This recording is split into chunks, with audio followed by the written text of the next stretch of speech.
with it. Yeah.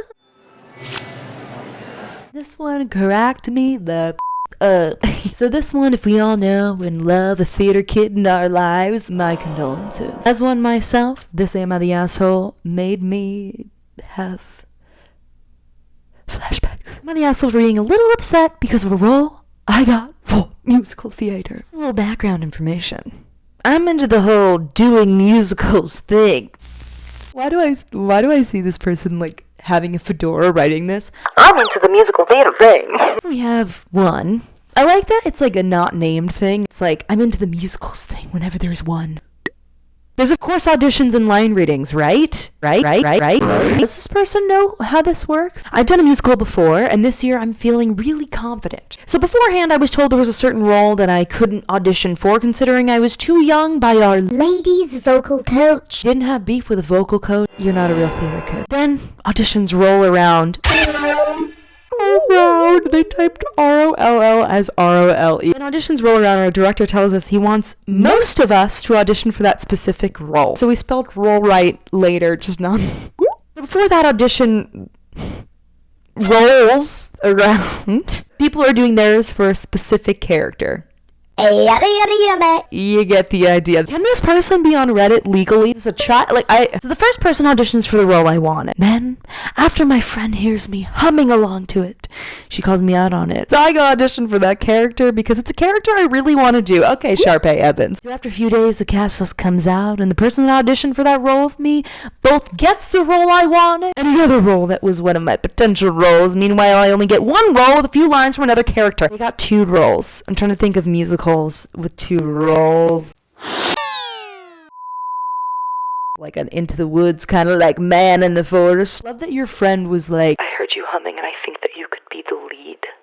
Musical TM. I like that nothing is specific in this post. It's just roles and musical. Our ladies vocal teacher. I don't know, I'm here like, our ladies vocal teacher. A choir teacher talks me up the cast list. So she asks me if I'm okay with it and stuff. Oh, maybe she's also a school therapist. That's nice. I tell her that I'm determined to get that certain role because I'm pretty sure she told me that those roles weren't official and that if we had a problem with it, the director said at the end of the note he sent out to talk to him. I like that we're discovering the experience of theater kids not getting the role that they wanted to. I see you. I hear you. I don't agree with you on how you use the word role. So I tell her that next time I'm at rehearsal, I want to talk to him about the role. You negotiate, you. Then she says the cast list is already done. They typed it up and they printed it. Whenever I print something, I feel like I'm pretty done with it. So then another day comes and we're talking about it. So then she says that I didn't even audition for the role. Where are we in this narrative? Where are we? Did we audition? Did we not? Is the list printed? It comes and we're talking about it. Wow, this person loves talking to their director. Like there's a lot of one-off director. And if you are a director for high school or middle school musicals, you don't want to talk this much. You got patience. You have to be that bad that they don't even remember that you auditioned. Then after the news, she asks if I want to learn more about my role. Are you sure? That's how I see it. I say, sure.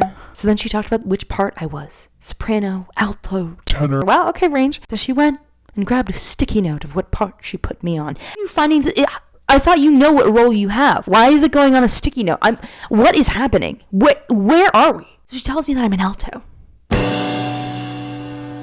Soprano behavior. I have no problem with altos, but I've waited a year to become a soprano, and then I have to go back to being another part. Soprano fits my voice better.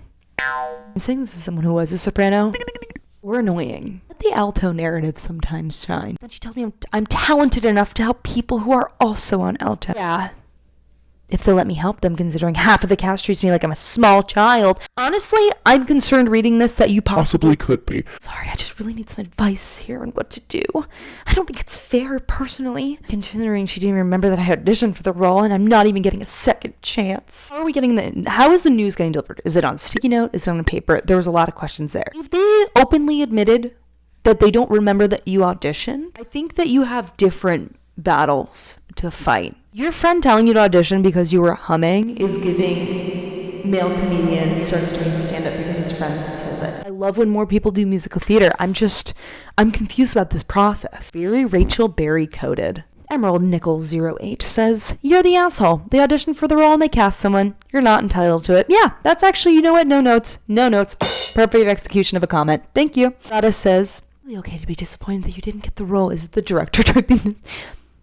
Here's some hard truth. So brace yourself. Oh, you're very sweet. She did not remember your audition. Means you were not memorable. That truly was giving Southerner. Bless your heart. I'm going to say something to you right now. Next time, stand up from the crowd, dress up, get into character, act as that character when you walk on the audition. Be worth remembering! Casting is never fair. I didn't get a part once because I'm a short blonde and they wanted a tall, skinny brunette. Okay, I was cast as a fairy. She was a fairy. Because I look like a fairy. I'm never cast as a warrior princess because I look like a fairy. Even though I was a better dancer, singer, actress. Okay, I love theater kids because we really said, you suck. And I want to let you know something. I look like a beautiful fairy princess. So therefore, I didn't get the witch and into the wood. Deleted user. That's what I feel like this is going to be good. You're the asshole. When a cast list comes out, that's your part, homie. And it's probably not about your range anyway. It's probably about your ability to portray the character. Well, being a soprano doesn't mean you're a better singer. It often means more fun parts in musical theater, but honey, Adele, Tracy Chapman, Liza Minnelli, Gladys Knight, all altos. All your identity and self-worth in giving a specific part right now. If your vocal coach tells you you're an alto and you disagree, then have her explain to you how she decides your range classification. You can work at expanding your range to earn more parts, but you have to earn them. Yes, deleted. Be realistic about who you are and figure out the possibilities of which parts work for you. It's just as hard to try to be someone else's for someone else to put you in a box. Victim mentality doesn't work in this life. It just gives other people power when you mope about how they didn't treat you right. This deserves more upvotes. I will be upvoting it right now. Boop. Studious Noodle. What a great name. Did you remember your audition? Oof, that's gonna hurt. Yeah, it probably does. On the bright side, you were cast in a part, so your audition was a complete waste of time. That is so true. You're still in the show. Make the most of the part you got. Show up to rehearsals on time, be a good team player, don't complain, don't criticize your castmates, and generally act like the kind of person they'd cast again. Wow, internet. You did it good again. I appreciate these comments. An original poster, do ensemble. Be an alto in the ensemble. So go do your part. Thank you guys for watching and for joining in. Really appreciate it. And I'll see you guys soon.